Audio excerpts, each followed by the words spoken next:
안녕하십니까. LBS테크 대표 이시환입니다. 오늘 저는 장애인들을 위한 스마트시티 플랫폼이라는 주제로 오늘 이 앞에 섰습니다. 다 아시는 것처럼 이 도시에서 장애인들이 겪는 문제는 참 많습니다. 당연하게 그분들이 갖고 있는 가장 큰 문제를 우리는 두 가지로 보는데요. 그 첫 번째가 이동에 관련된 문제, 그리고 그 다른 문제가 이용, 사회에서 뭔가를 쓰거나 주문 결제할 때의 문제라고 볼 수 있습니다. 잠깐 보시면 여러분이 아는 것처럼 이동에 관련된 데이터를 제가 수집을 해봤는데요. 딱 2시간 정도의 수집했었던 것만 보더라도 2시간 동안 보행로에 350개가 넘는 장애물들을 발견할 수 있었습니다. 우리는 그냥 지나갈 수 있지만 그분들에겐 그 하나하나가 쉽지 않다라고 보시면 될 것 같고요. 또 특정한 지역에서 장애인분들이 매장에 얼마나 접근이 쉬운지 알아보면 거의 180개 가까운 매장에 장애인들이 접근 가능한 매장은 7곳밖에 되지 않습니다. 이처럼 그분들에게 지금의 우리가 말하는 스마트 시티는 쉬운 주제는 아닌 것 같습니다. 그분들에게 물어봅니다. 미래의 스마트 시티를 어떻게 생각하냐고. 그러면 그분들이 얘기를 하죠. 지금에 있는 도시조차 접근하기 힘든데 스마트 시티는 잘 모르겠다. 그래서 우리는 우선 도시가 접근 가능해야 된다. 이동권을 보장해줘야 되고, 그렇게 접근한 도시에서 뭔가 이용을 할 수 있어야 된다. 이용을 할 수 있게끔 되면 만족하게 되고 그 도시를 스마트 시티라고 부른다 라고 정의 내렸습니다. 장애인분들의 문제는 해결책은 저희가 생각한 대로 또는 저희가 구상한 대로 만들어져서는 안 된다고 생각했습니다. 아시는 것처럼 모든 시작 그리고 설계 모든 과정에 장애인분들과 함께 하게 되고, 그 모든 과정에 단순히 하루 이틀이 아닌 2년 넘는 시간 동안 그분들과 현장에서 답을 찾아가는 리빙랩이라는 방식을 통해서 저희는 9번의 큰 업데이트를 하게 되었습니다. 보시는 것처럼 장애인분들은 도시에서 사는 주문에서 목적지까지 가는 원플로우 시스템이라는 걸 통해서 주문하고 예약하고 결제하고 그리고 문 앞에까지 안내해주는 보행 내비게이션을 그분들을 위해 만들었던 게 바로 제가 생각하는 장애인분들이 스마트 시티를 이용하는 플랫폼이라고 명명하고 있습니다. 크게 두 가지로 나눈다 그랬고요. 그 첫 번째가 바로 이동에 관련된 서비스입니다. 이동은 장애인분들의 특화되어 있는, 그분들이 다니기 편한, 그분들에게 목적지에 다다랐을 때 입구가 어떻게 생겼는지 가르쳐주는 그런 이동에 관련된 서비스입니다.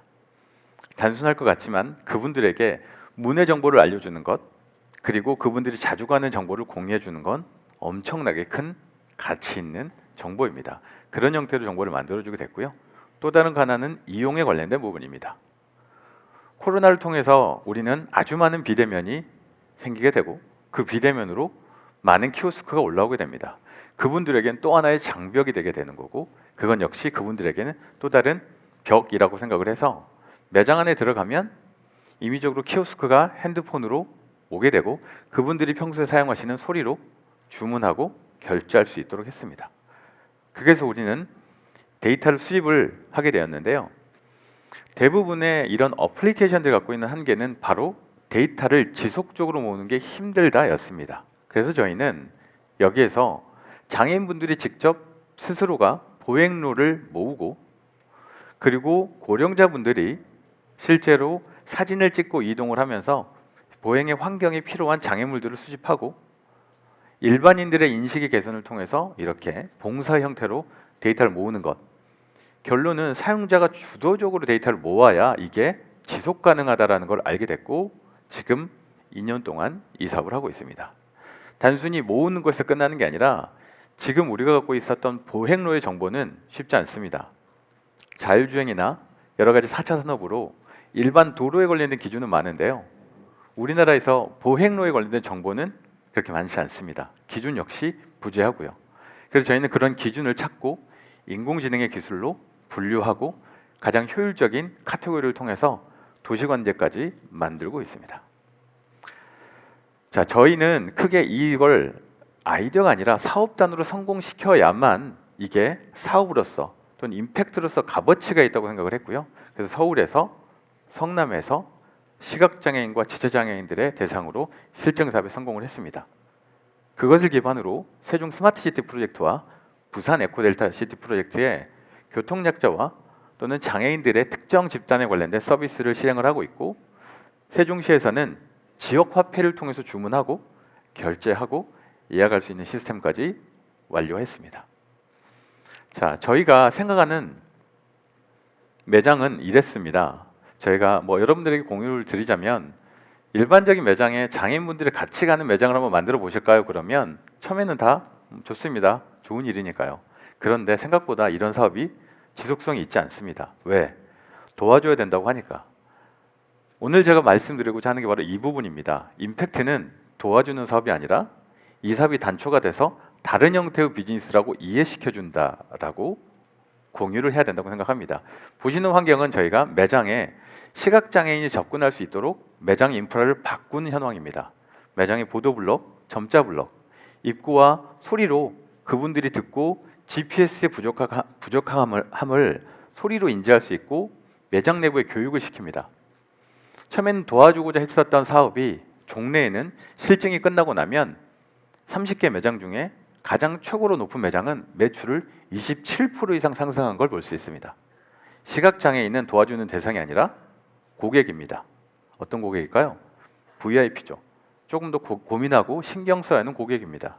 그런 생각을 갖지 못하면 임팩트는 절대로 임팩트가 될 수 없습니다. 저희는 거기에 초점을 맞췄습니다.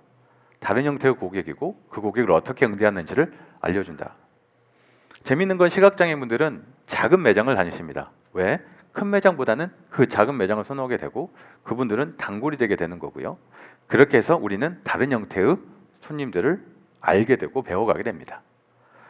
자, 저희는 이런 모델 그대로를 대한민국의 성공한 사례를 통해서 지금은 베트남에다가 확산을 하고 있고요.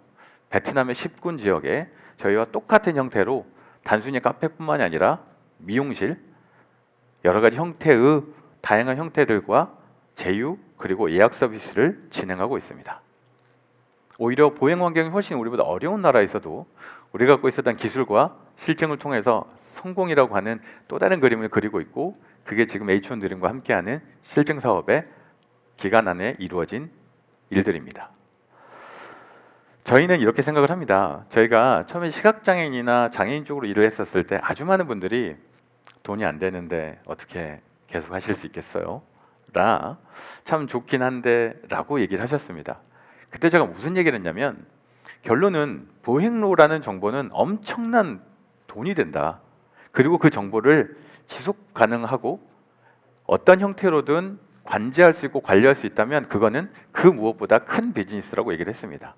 요즘 혹시 여러분들 도시라고 하는 거에 여러 가지 서비스들이 올라오는데요. 특히 배송 로봇 아시죠? 배송 로봇이라 하면 실내에서 음식 날라주고 쇼핑몰이나 요즘 공항에도 많이 있긴 한데 그 배송 로봇들이 점점 바깥으로 나가고 싶어 합니다. 그죠? 어디로 나가야 될까요? 도로로? 보행로로 나가야 됩니다. 저희가 지금 휠체어 내비게이션 하는 것처럼 결론은 보행로의 이런 체계화된 정보를 통해서 우리는 그 보행로를 다니고 싶어하는 또 다른 형태의 교통 약자들을 볼 수 있는데요. 보행로는 도로가 아닙니다. 여러 가지 형태, 여러 가지 장애물들이 엄청나게 많습니다.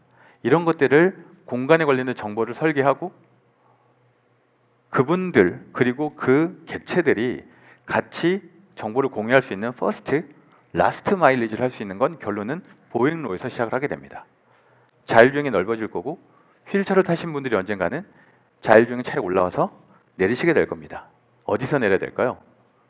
그 내릴 수 있는 포인트, 휠체어가 다닐 수 있는 포인트를 정보를 갖고 있다면 진정한 도어투도어 서비스를 가능하다고 생각을 합니다.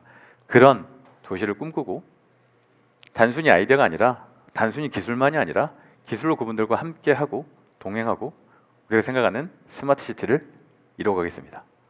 여기까지 하겠습니다. 감사합니다.